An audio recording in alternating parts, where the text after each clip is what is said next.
Good mythical afternoon, ladies and gentlemen. This is Mr. Ayala with 8.4, known as the War of 1812, also known as Mr. Madison's War.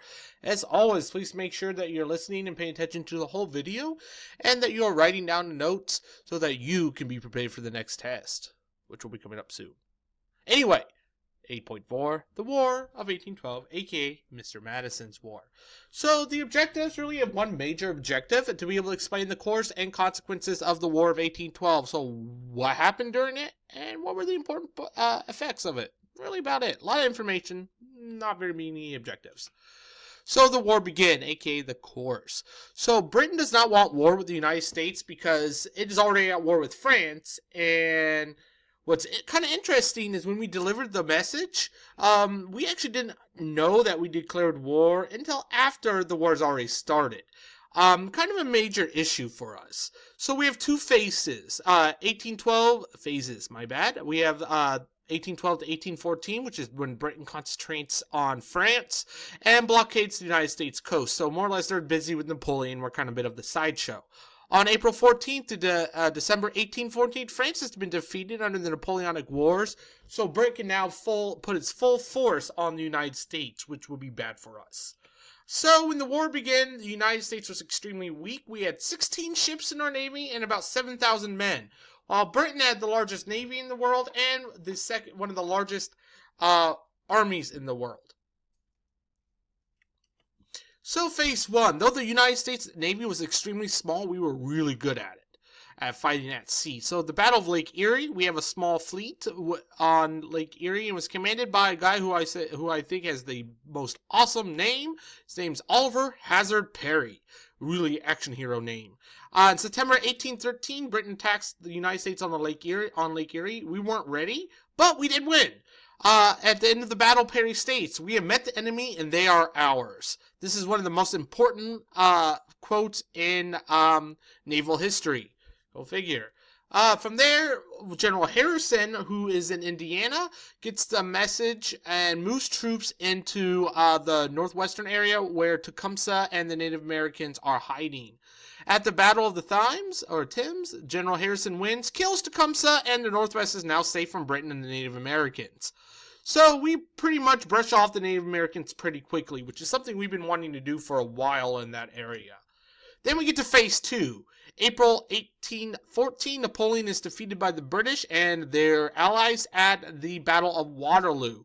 So now Britain can put its full concentration of forces on the United States. They turn so quickly is that August, Britain burns down D.C. and the White House.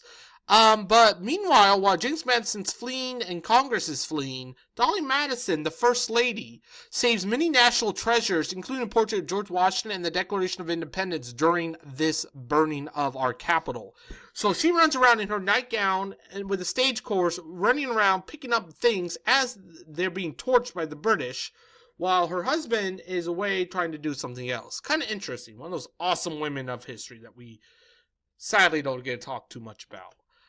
Then we get to the Battle of Fort McHenry, where a writer named Francis Scott Key watches the battle, and he actually pens a poem known as the Star-Spangled Banner, which will later become our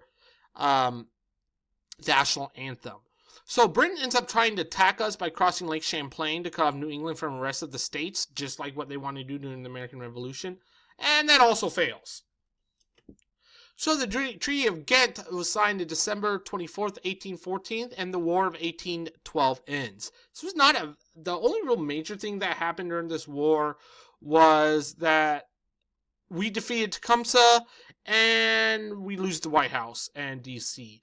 There was really no clear winner. It just kind of stayed exactly the same. We got in a few punches, Britain got in a few punches, and then we were both done. No territory exchanges land, and nothing's really solved. But before the treaty actually reaches the United States, the last major battle of the war takes place, the Battle of New Orleans. So General Jackson is defending the city against about 7,500 British troops, while we have a lot less. He actually has to get slaves and the Native Americans in the area to help protect New Orleans. So he sets up bulwarks in defensive position, and New Orleans is attacked on January 8th of 1815. And the United States wins a major victory. I mean, look at these numbers. 71 U.S. casualties versus 2,000 British casualties. That's insane.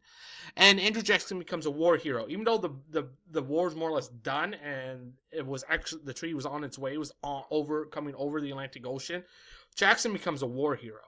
So, the legacy of the war. So, a few things. One, patriotism increases because the heroes of the wars like Andrew Jackson and Dolly Madison and Henry Harrison. The Native Americans lose a lot of strength in the Northwest. Imports were greatly reduced, and thus manufacturing is going to have to increase, particularly in the Northeast. And it actually shows that the United States could defend itself against a world power, against Britain. So we were just like a little kid, picking on the big bully, and even though we didn't win the battle, we could stand up for ourselves, and it really shows a lot. The end. Anyway, your question for the vlog this time is real simple. What do you think was the biggest effect on our, what do you think was the biggest effect or consequence of the War of 1812? Was it the loss of the Native Americans, the increased patriotism, or our manufacturing increases in New England? And as always, don't forget to be awesome.